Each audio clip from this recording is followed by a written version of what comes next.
नमस्कार, बहुत स्वागत है आप सभी का। आपके साथ मैं पल्लवी रविंद्र सिंह। मोदी सरकार की अगुवाई में नौसेना को पूरी तरीके से स्वदेशी बनाने की मुहिम बड़ी तेजी से आगे बढ़ रही है और इसी कड़ी में आज देश में बने 3 प्लेटफॉर्म नौसेना में शामिल किए गए हैं। पीएम मोदी आज मुंबई के नौसेना डॉकयार्ड में तीनों महाबलियों को भारत की नौसेना को सौंप दिया। ये 3 महाबली कोई और नहीं बल्कि आईएनएस सूरत, आईएनएस नीलगिरी और आईएनएस वागशीर पनडुब्बी हैं। भारत की बढ़ती समुद्री ताकत को लेकर दुश्मन देश अब दहशत में आ चुके हैं। ऐसा शायद पहली बार हो रहा है कि एक साथ 3 बड़े जंगी जहाज नौसेना में शामिल किए गए। समुद्र में दुश्मन के हर इरादों को पस्त करने के ये वॉर मशीन मानी जा रही है।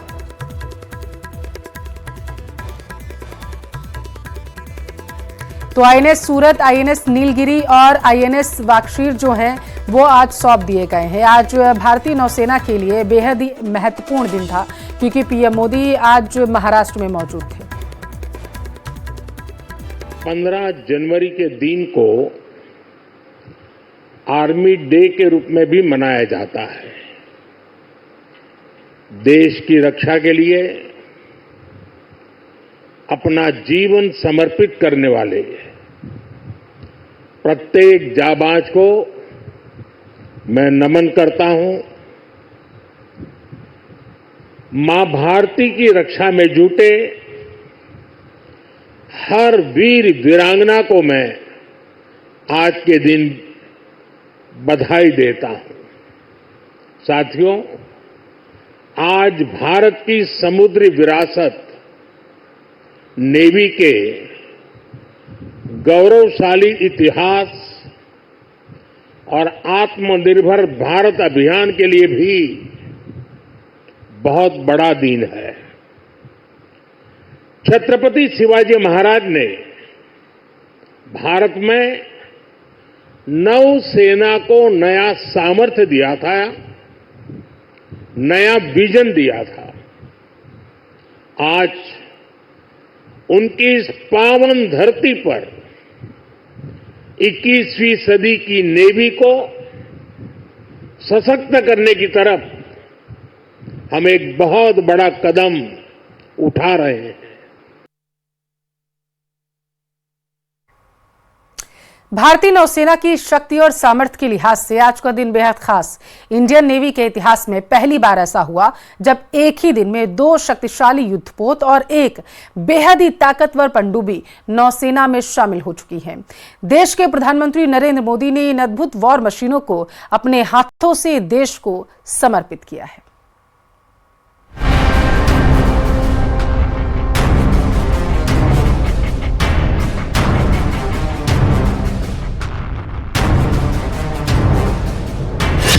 समंदर में भारतीय सुरक्षा का नया चक्रव्यूह।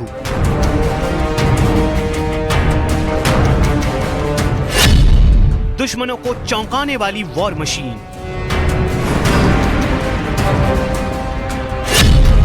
भारतीय नेवी के इतिहास की सबसे बड़ी तारीख।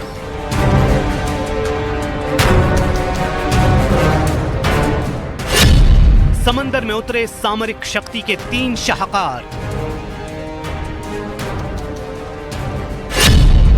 आईएनएस सूरत, आईएनएस नीलगिरी और आईएनएस वागशीर भारतीय नौसेना के उस नए चक्रव्यूह का हिस्सा हैं जिसकी ताकत का कोई सानी नहीं। सबसे पहले आपको बताते हैं आईएनएस सूरत की कहानी, जिसका निर्माण 2021 में शुरू हुआ था और अब विध्वंसक जहाज को भारतीय नौसेना को सौंपा जा चुका है।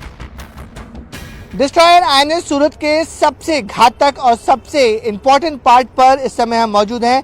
इस पूरे जगह को अपर डेक कहते हैं और यही सबसे खास जगह मानी जाती है क्योंकि इसी अपर डेक पर सारे मिसाइल्स, सारे रॉकेट लॉन्चर और जितने भी घातक हथियार हैं वो सब यहाँ पर मौजूद रहते हैं। आईएनएस सूरत इस सीरीज का सबसे शक्तिशाली जहाज है। ये 7400 टन वजनी है और 164 मीटर लंबा है और बेहिसाब खूबियों से लैस है। ये रॉकेट लॉन्चर है। हमारे पास टोटल 24 रॉकेट लॉन्चर्स है जिससे हम अंडर वाटर रॉकेट्स फायर कर सकते हैं और अंडर वाटर जो हमारी थ्रेट्स हैं उनको अटैक कर सकते हैं। 4 एयर सर्विलेंस थ्रेट रडार है इसकी रेंज 300 किलोमीटर से ज़्यादा है। 300 किलोमीटर तक ये किसी भी टारगेट को पकड़ सकता है और उसके पैरामीटर्स हमें दे सकता है। तो ये हमारा सरफेस टू एयर मिसाइल है। यहाँ पे हमारे पास 16 बराक 8 मिसाइल्स मौजूद हैं।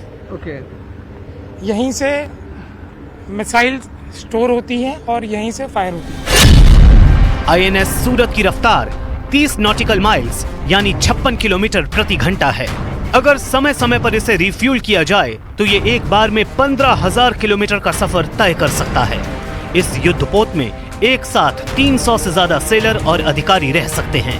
आईएनएस सूरत में 2 हेलीकॉप्टर और एक सी किंग जैसा हेलीकॉप्टर भी रख सकते हैं। ये जहाज ब्रह्मोस सुपरसोनिक क्रूज मिसाइलों और लंबी दूरी की सतह से हवा में मार करने वाली मिसाइल से लैस है। इसके अलावा इसमें 76 millimetre super rapid gun mount जैसी कई स्वदेशी हथियार प्रणालियां भी मौजूद हैं। जो मिसाइल सिस्टम है वो भी हमारे ट्रांसफर ऑफ टेक्नोलॉजी के साथ काफ़ी उनमें इंडिजिनस कंपोनेंट है। तो बहुत गर्व की बात है कि 75% इंडिजिनस कंपोनेंट वाला हमारा जहाज़ है। Warship full of missiles, anti air missiles, surface to surface missiles, guns and MFSAR radar, तो इन सब से लैस है ये। यानी ये एक ऐसा बेजोड़ युद्धपोत है जो दुश्मनों के इरादों को पल भर में ध्वस्त कर सकता है।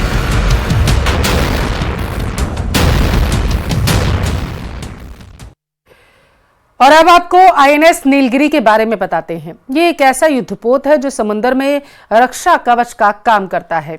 हजारों टन वजनी ये विशालकाय युद्धपोत आत्मनिर्भर भारत अभियान की मिसाल बन चुका है।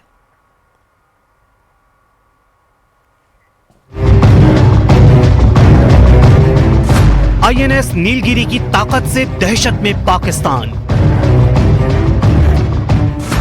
स्टेल्थ तकनीक से लैस आईएनएस नीलगिरी। नीलगिरी की स्वदेशी शक्ति देख दंग हुआ चीन। समंदर की सतह पर रफ्तार भरता ये आईएनएस नीलगिरी है। ये एक ऐसा युद्धपोत है जो बड़े जहाजों और डिस्ट्रॉयर के डिफेंस का काम करता है। इसके फोकसेल पर ही सारे हथियार और रॉकेट लॉन्चर लगे होते हैं। आईएनएस नीलगिरी फ्रिगेट में मौजूद है। फ्रिगेट का मेन रोल होता है अपने ही भारतीय नौसेना के दूसरे जहाजों को सुरक्षा देना, उन्हें बचा के रखना। भारतीय नौसेना में जितने भी युद्धपोत हैं, उनकी तुलना में सबसे हाईटेक रेडार सिस्टम इसी जहाज में लगा है। यही वजह है कि दुश्मन का कोई भी जहाज और पनडुब्बी इसे खोज नहीं सकती। इसकी ताकत की बात करें तो ये 6,670 टन का विशालकाय युद्धपोत है। इसका निर्माण मुंबई के Mazagon Dock Ship Builders Limited में हुआ है। आईएनएस नीलगिरी भारत की रक्षा क्षेत्र में आत्मनिर्भरता और रक्षा उत्पादन में बढ़ती ताकत का माइलस्टोन है। प्रोजेक्ट 17A के तहत बनाए जा रहे 7 फ्रिगेट में से ये पहला युद्धपोत है जिसमें महत्वपूर्ण स्टील्थ विशेषताएं हैं, जिससे ये दुश्मन के रडार से छिप सकता है। इसमें दुनिया की सबसे खतरनाक मिसाइलें तैनात हो सकती हैं। ये बहुत लंबी रेंजेस तक ट्रैक कर लेता है। ट्रैक करने के बाद ये जो हमारे medium range surface to air missiles है उनको गाइड करता है, और अगर कोई भी इनकमिंग टारगेट हमारे ऊपर आ रहा होता है वो ये मिसाइल को गाइड करके उस टारगेट को नष्ट करने में मदद करता है। इस विशालकाय जहाज का किचन भी आपको चौंका देगा। यहाँ हर रोज 250 से ज्यादा लोगों का नाश्ता और 2 टाइम का खाना तैयार होता है। हमारी टीम रहती है अलग अलग, जिसको प्रिपरेशन करना है वो टीम अलग है, कटिंग करना है वो टीम अलग है। तो इस हिसाब से हम 250 से 300 आदमी का खाना प्रिपरेशन करके। आईएनएस नीलगिरी के एक और हिस्से को भी बेहद अहम माना जाता है, और वो है ये छोटा सा हॉस्पिटल। किसी सेलर या किसी ऑफिसर की तबीयत खराब हो जाती है सेलिंग के दौरान, तो उनका इलाज कैसे हो। जो फर्स्ट एड होता है, जो प्राइमरी इलाज होता है, वो जहाज में होता है। इस Nilgiri sick bay modern well equipped comprehensive health care facility है। जाहिर है ये युद्धपोत किसी भी आपात स्थिति से न सिर्फ मुकाबला करने में सक्षम है, बल्कि दुश्मन को मुंहतोड़ जवाब देने में भी इसका कोई जवाब नहीं है।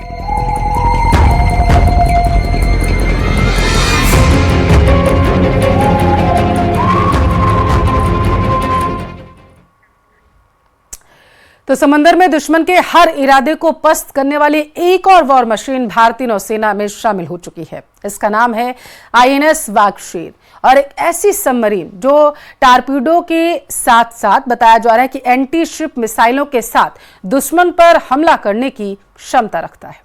विधाओं से लैस है। हिंद महासागर में पाई जाने वाली शिकारी सैंडफिश के नाम पर इसका नाम रखा गया है। प्रोजेक्ट 75 के तहत तैयार की गई ये पनडुब्बी आधुनिक नेविगेशन और ट्रैकिंग सिस्टम से लैस है। ये एक डीजल इलेक्ट्रिक सबमरीन है जिसमें कई घातक हथियार लगे हैं। इसमें इतना ज्यादा हाईटेक सोनार सिस्टम लगाया गया है कि दुश्मन के जहाज और दुश्मन के सबमरीन इसे पानी के अंदर ना भाग पाएंगे ना ही इसे खोज पाएंगे, और ये सबमरीन दुश्मन के जहाज और सबमरीन के बेहद करीब जाकर उनको अपना निशाना बना सकती है। इस पनडुब्बी में पानी के नीचे या सतह पर टॉर्पीडो के साथ साथ एंटी शिप मिसाइलों के साथ दुश्मन पर हमला करने की क्षमता है।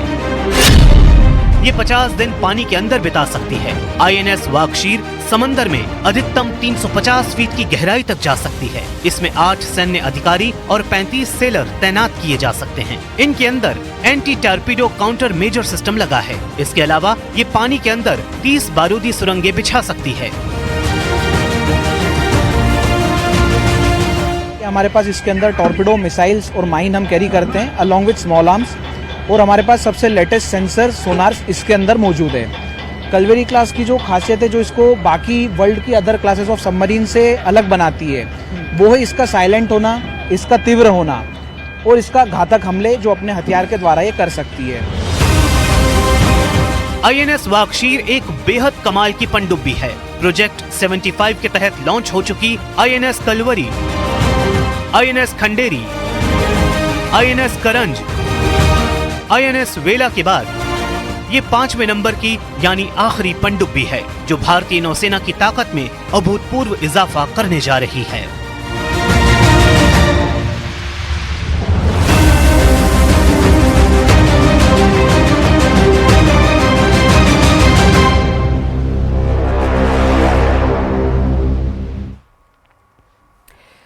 पाकिस्तान में एक और आतंकी कमांडर की रहस्यमय परिस्थितियों में जान चली गई। इस वक्त की ये बड़ी खबर हम आपको दे रहे हैं। आतंकवादी संगठन लश्कर-ए-तैयबा के कमांडर अब्दुल रहमान मक्की के बाद हिजबुल मुजाहिदीन के कमांडर मौलाना खालिद महमूद की रहस्यमय परिस्थितियों में मौत की खबर सामने निकल कर आ रही है। जानकारी यह है कि खालिद महमूद आतंकवादियों को जिहादी मदरसा ट्रेनिंग देने से लेकर सीमा पार कराने तक काम किया करता था। जानकारी के मुताबिक हार्ट अटैक के कारण खालिद महमूद की मौत हुई है, हालांकि जांच की जा रही है। तो एक बार फिर से पाकिस्तान में एक मौत हुई है जिसके बाद पाकिस्तान में तहलका मचा हुआ है। आतंकी की रहस्यमय मौत के बाद बताया जा रहा है पाकिस्तान सरकार इस वक्त कई लोगों के निशाने पर आ चुकी है।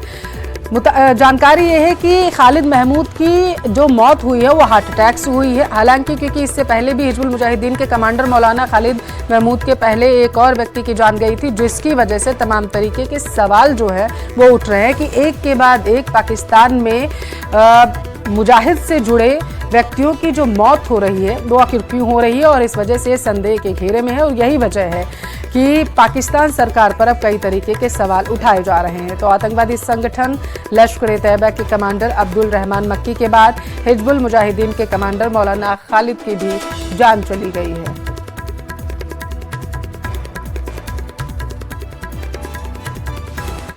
प्रयागराज में चल रहे महाकुंभ में करोड़ों लोगों ने आस्था की डुबकी लगाई और इस बीच एक बार फिर से महाकुंभ के जमीन पर बवाल शुरू हो गया। दरअसल बागेश्वर धाम के धीरेन्द्र शास्त्री ने एक ऐसा बयान दिया, उन्होंने कहा जो कह रहे हैं कि महाकुंभ की जमीन पर वक्फ बोर्ड की है वो सुन लें, ये जमीन उनके अब्बा की नहीं, ये जमीन हमारे अब्बा की है। जो जमीन उनको मिली है वो भी हमने ही दी है। उधर धीरेन्द्र शास्त्री के बयान पर मौलाना साजिद रशीदी ने निशाना साधा है।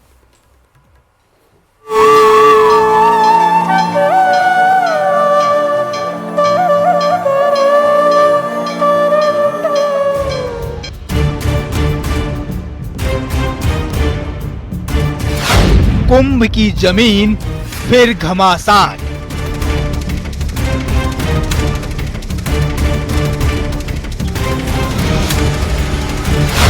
अब्बा की नहीं, बब्बा की जमीन।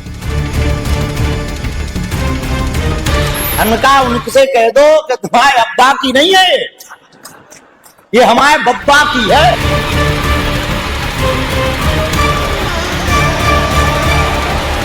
कुंभ को लेकर वक्फ बोर्ड को बदनाम करने की कोशिश कर रहे हैं, वो संविधान को ठेंगा दिखा रहे हैं। वक्फ पर वार, बाबा का प्रहार।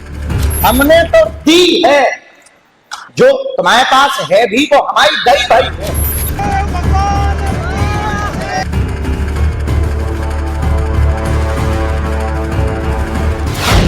अब तो अब्बा तक पहुंच गई बात।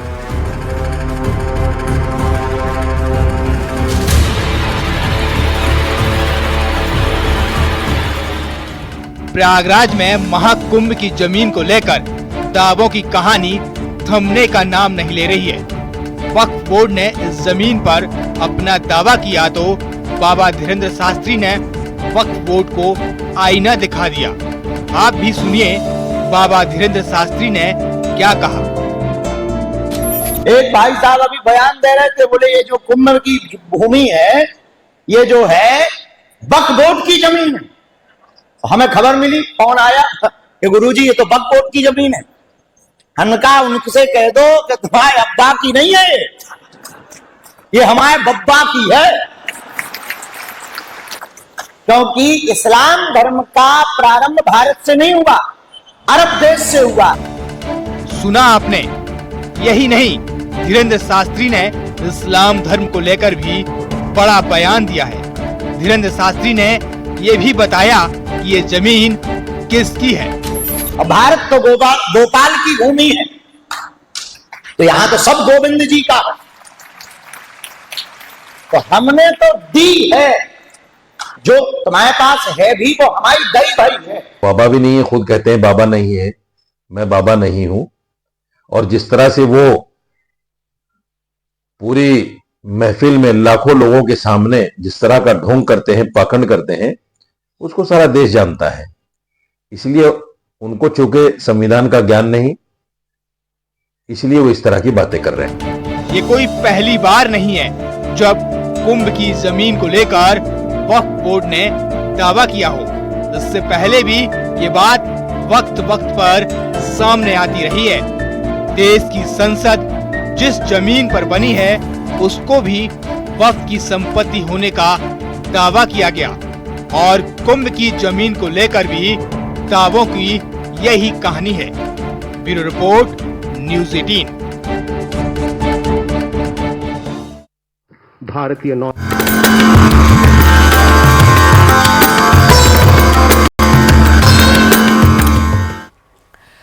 महाकुंभ में जहां अमृत स्नान सकुशल संपन्न हुआ, तो वहीं श्रद्धालुओं का आगमन लगातार जारी है और ऐसे में कमांडोज भी घाट पर अलर्ट हैं।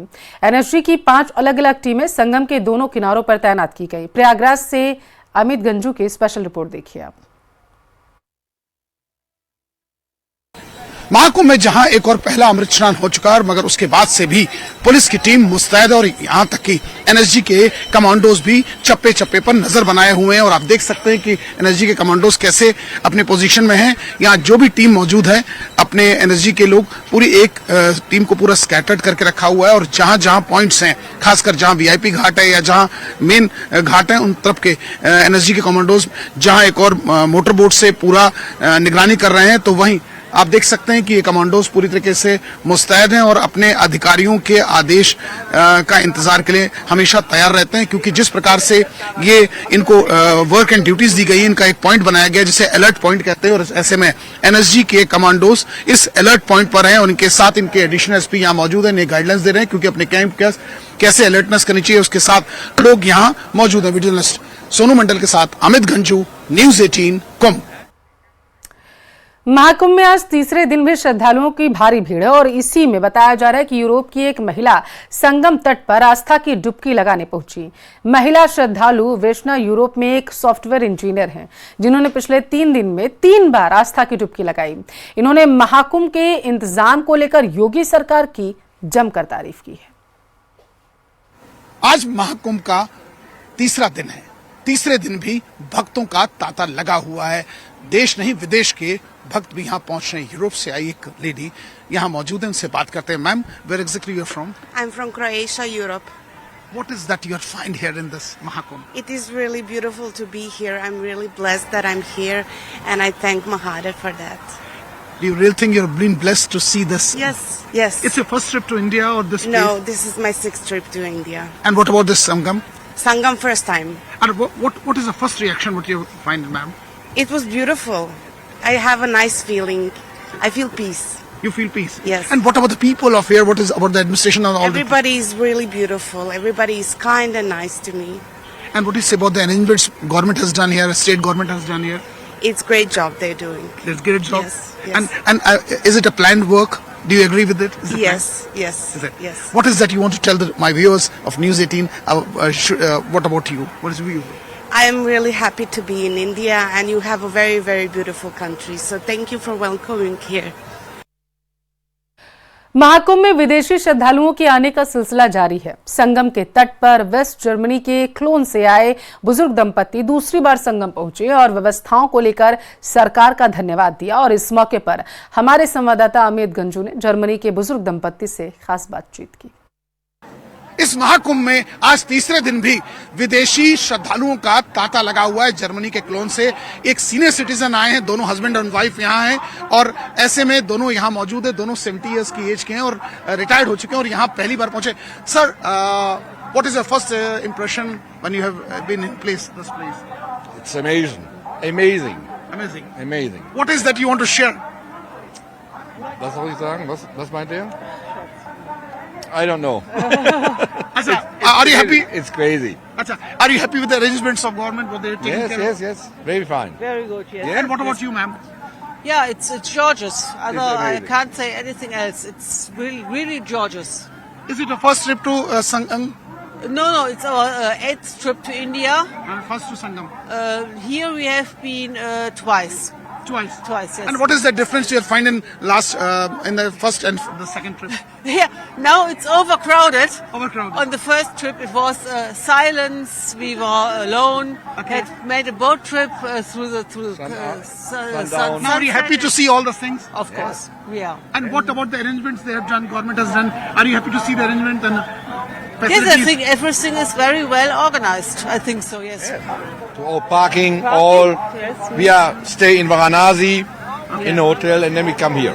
आप देख सकते हैं कि जर्मनी के ये दंपत्ति हैं, सीनियर सिटीजन्स हैं जो रिटायर हो चुके हैं, वहाँ वो काम करते थे और 70 साल की इनकी उम्र है और उनका कहना है कि ये दूसरी बार संगम आए हैं और पहली बार ऐसे किसी कुंभ में आए, लेकिन उस समय से और अब में जमीन और आसमान का अंतर है और यहाँ के इंतजाम को देखकर ये बहुत खुश दिखे। विजिलेंस सोनू मंडल के साथ अमित गंजू, न्यूज़ 18 कुंभ।